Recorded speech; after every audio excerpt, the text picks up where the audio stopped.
Hello hello hello hello అందరికీ నమస్కారం. ఎలా ఉన్నారు? బ్రహ్మాండంగా ఉండుంటారు, నాకు తెలుసు కదా. మరి ఈ రోజు రాజబాండ్లోకి వచ్చిన సెలబ్రిటీ ఎవరో నేను చూసేస్తాను. మరి ఈలోగా రావు గారు రాజబాండ్లోకి ఒక లైక్ ఇచ్చేసి అలాగే మన కేకే న్యూస్ని సబ్స్క్రైబింగ్ చేసుకునే పనిలో మీరు ఉండండి. ఎవరు బాబు రాజబాండ్లోకి వచ్చిన సెలబ్రిటీ? ఓహో పాపం సత్యబాబు. జగన్ కోసం పడి తెప్పలు చూస్తా ఉంటే అప్పుడెప్పుడో విన్న ఒక కథ గుర్తొస్తా ఉంది. ఓ నూతులో 100 కాపులు ఉంటే ఒక కప్పే పైకి వెళ్తా అందట. 99 కాపులు ఏదో ఒకటి అన్నట్లు ఎక్కేసి పైకి వెళ్తా అన్న కాపును తమ మీద నుంచి ఎక్కమన్నాయట.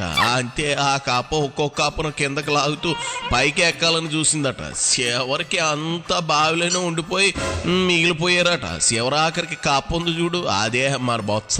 పైకి వెళ్తా అన్న కాప ఎవరో కాదు, జగన్ రెడ్డి. ఆయన నాయకత్వంలో ఎవరో పైకి రారు అని చెప్పడమే ఈ కథలో నీతి. సరే కథలుగా ఎన్ని చెప్పుకున్నా ఉపయోగం ఏముందిలే కానీ బొత్స ఏదో కొత్త కథ చెప్తానంటూ వీళ్ళు ఊరుతూ ఉన్నాడు. ఓ పాలి ఆ సంగతి ఏంటో చూద్దాం రండి. ఇదిగో బొత్స, ఏంది నీ కథ, ఏంది నీ బాధ? మా పార్టీ అధ్యక్షులు రాష్ట్ర మాజీ ముఖ్యమంత్రి జగన్మోహన్ రెడ్డి రామగిరిలో జరిగిన అకృత్యాన్ని ప్రభుత్వం దండబలంతో అధికార బలంతో ఒక కార్యకర్త వచ్చి పక్కన పెట్టుకుంటే వాళ్ళని వాదార్చడానికి, ఆ కుటుంబాన్ని వాదార్చడానికి, వారిని పరామర్శించడానికి జగన్మోహన్ రెడ్డి గారు ఆ ప్రాంతాన్ని పర్యటిస్తే అక్కడ ఏదైతే మాజీ ముఖ్యమంత్రికి ప్రజాదరణ గల నాయకుడికి ఇవ్వాల్సిన భద్రత ఏదైతుందో భద్రతా చర్యలు తీసుకోవాల్సిన చర్యలు ఏవైతున్నాయో పూర్తిగా కూడా ప్రభుత్వం దాన్ని పక్కన పెట్టి రాజకీయ దురుద్దేశంతో ఒక కుతంత్రంతో వ్యవహరించిన తీరుని పూర్తిగా కూడా ఖండిస్తున్నాం. ఇదిగో నాతిబాబు, అది సాతిబాబు, ఏం మాట్లాడుతూ ఉన్నావో నీకేమైనా అర్థం అవుతా ఉందా? నాకైతే నువ్వు మాట్లాడిన దాంట్లో 1-2 ముక్కలు అర్థమయ్యాయి. వాటికి సమాధానం చెబుతా. జగన్ రెడ్డికి భద్రత ఇవ్వడం లేదా? అదేంటో 1100 మంది పోలీసులు ఆయన భద్రత కోసమే ఉన్నారు కదా. ఇంకో 1100 మందిని పెట్టమంటావా ఏంటి? లేదంటే రాష్ట్రంలో ఉన్న పోలీసులందరినీ ఆయనకి సెక్యూరిటీగా పంపమంటావా?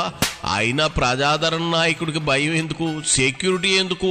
అందులోనూ వాడు సింగిల్గా వచ్చి సింహం కదా, మరి ఎందుకు భద్రత? నువ్వు ఖండాలుగా ఖండించడానికి అసలు మ్యాటరే లేదు అక్కడ. ఇంకేం ఖండిస్తావు చెప్పు. ఇది ప్రజాస్వామ్యంలో మంచి సాంప్రదాయం కాదనేది చెప్తున్నాం. తెలుసు వారికి.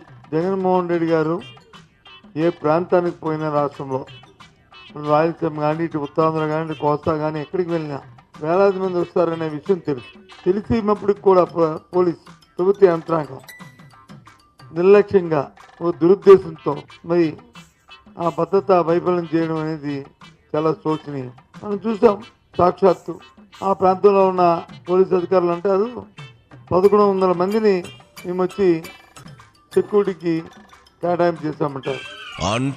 అంటావేంది సత్యబాబు? ఆయన గారు వచ్చాడని 1100 మంది పోలీసులు సెక్యూరిటీగా వచ్చారు. కావాలంటే రైట్ టు ఇన్ఫర్మేషన్ యాక్ట్ లో అప్లై చేయి, తెలుస్తుంది కదా. అయినా అక్కడికి ఎందుకు వచ్చాడో చెప్పగలవా మీ నాయకుడు? లెంగే చనిపోతే పరామర్శించడానికి వచ్చాడు, ఓదార్చామా చెక్కేసామా అన్నట్లు ఉండాలి. అరగంటకు పైగా రాజకీయ ప్రసంగం చేస్తాడా? వచ్చిన పనేంటి, చేసిన ప్రసంగాలేంటి? పక్కనున్న లెంగే భార్య కూడా చేదరించుకుని చూసింది చాలా సార్లు. శవాలను అడ్డుపెట్టుకుని రాజకీయాలు చేయడం ఏంట్రా బాబు అన్నట్లు చూసింది. అయినా మీ వాడికి సీమ కుట్టినట్లు కూడా లేకపోతే ఎట్టా? ఓ దస్తా పేజీలు రాసుకుని వచ్చాడు. అవన్నీ చదివే వరకు ఎండలో వాళ్ళందరినీ మార్చేసాడు. ఎంతకీ ఏమైనా ఆర్థిక సాయం చేసాడా అంటే శూన్యం, పైసా కూడా ఇవ్వలేదు. అది జగన్ రెడ్డి అంటే. సాక్షాత్తు రోజున పోలీసు వారే వాళ్ళ తాలూకా మైకులు ఇచ్చి, సార్ మీకు కార్యక్రమం చెప్పండి సార్, మా మైకుల్లో చెప్పిన నేపథ్యం, పోలీసు చెప్పిన రీతిగా వాడు ప్రవర్తించిన తీరు, ఈ ప్రభుత్వం చేస్తున్న అరాచకాలని, వాళ్ళు చేస్తున్న దౌర్జన్యాలకి ఆ ప్రాంతంలో ఉన్న ప్రజలతో కడుపు మండి ఈ ప్రభుత్వంలో దృశ్యాలను ఎదుర్కోవడానికి మరి జగన్మోహన్ రెడ్డి వస్తే వాళ్ళందరూ ఆయనకి సాదర స్వాగతం చెప్తే కళ్ళు కుట్టి ఇలాంటి కార్యక్రమాలు చేయడం, ఇదేమైనా ఎవరైనా ఆ కేసు పెడతారండి? ఇది అంటే వైఫల్యాన్ని కప్పించుకోవడానికి వచ్చి తిరిగి నాకు నాయకుడి మీద పెడతారా? నాకు ఇప్పుడు టీవీలో చూశాను. ప్రకాష్ రెడ్డి గారు అంట ఆ చుట్టూ బారికేడింగ్స్ వచ్చి సరిగ్గా కట్టలేదంట. బా బొత్స నీకేం సమాధానం చెప్పాలో అర్థం కావట్లేదు. అసలు మ్యాటర్ అర్థమైతే కదా ఏమైనా చెప్పడానికి. ఒక్కటంటే ఒక్క ముక్క కాస్త అర్థమైంది. ఏదో జగన్ కు వచ్చిన జనసందోహాన్ని చూసి కూటమి కుళ్ళుకుంటుంది అన్నట్లు మాట్లాడుతూ ఉన్నావు. అంత సీన్ లేదు. నిజంగా అంత ప్రజాబలమే ఉంటే మొన్న ఎందుకు 11 సీట్లకే బేరమన్నాడు చెప్పు. మాకుటం లేని మహారాజువి కదా, నువ్వెందుకు మీ విజయనగరంలో గుడ్డెట్టావో చెప్పు. జనంలో పూర్తిగా ఏ పార్టీ పైన, మీ పాలన పైన, ముఖ్యంగా మీ నాయకుడి పైన, మీ బూతుల మంత్రుల పైన వ్యతిరేకత ఉంది కాబట్టే ఓడిపోయారు. ఇదిగో నా అంతేగాని మసిపూసి మారేడుగా చేసినట్లు కాకూడదు, మాట్లాడకూడదు కూడాను. ఎప్పుడు ఒకలాగా ఉండదు. ఉదయం అయిపోతే రాత్రి వస్తుంది, రాత్రి వెళ్తే ఉదయం వస్తుంది. ప్రజాస్వామ్యంలో ప్రతి 5 సంవత్సరాలకు ఎన్నికలు జరుగుతుంటాయి. కానీ ఎన్నుకోబడిన పాలకులు ప్రజాస్వామ్యం బద్ధంగా పరిపాలన చేయాలి. చట్టాన్ని చేతితో తీసుకుంటే చూస్తూ ఊరుకోదు. చట్టాలు ఊరుకోవు, ప్రజలు వచ్చి తిరగబడతారు. ప్రజా విప్లవం వస్తుంది. దయచేసి అలాంటి పరిస్థితులు రాష్ట్రం తావద్దని కోరుతున్నాను. చూసాం మనం ఆ పక్కన ఉన్న శ్రీలంకలో జరిగిన ఉద్యమాలు చూసాం, ఆ పక్కన ఉన్న బెంగాల్లో జరిగిన ఉద్యమాలు చూసాం. ఏ ఒక్కరు కూడా చూస్తూ అది తప్పది. మంది పటిష్టమైన ప్రజాస్వామ్య వ్యవస్థ మంది కాదు సత్యబాబు, మనది అనాలి. ఏందేంది పగలబోతే రాత్రి వస్తుందా, రాత్రి పోతే పగల వస్తుందా? మరి ఈ మొక్క జగన్ రెడ్డికి చెప్పాలి కదా. వైనాట్ 175 అన్నాడు కదా, 30 ఏళ్ళు రాజ్యం తనదే అన్నాడుగా. అప్పుడు చెప్పాల్సింది కదా ఈ నీతులు. ఏందేంది శ్రీలంకలాగా విప్లవం వస్తుందా? చా నిజమా? ఆ విప్లవం వచ్చే కదా జగన్ రెడ్డి 151 నుంచి 11 పడిపోయాడు. మరో విప్లవం ఎందుకు?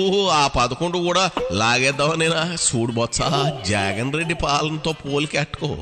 జనం ఇంకా ఆ షాకు నుంచి చేరుకోలేదు. పగలేస్తే రాత్రి దిగడానికి, రాత్రి అయితే పగలు దిగడానికి. ఇదేం జే బ్రాండ్ సీపు లెక్కన కాదు, రాజకీయం కోసంత ఈ మ్యాటర్లో జగన్ సీవులకు ఎక్కేలా చెప్పు.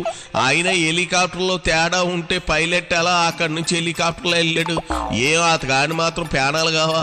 ఈ లాజిక్ ఎట్లా మిస్ అయ్యారు మీరంతా?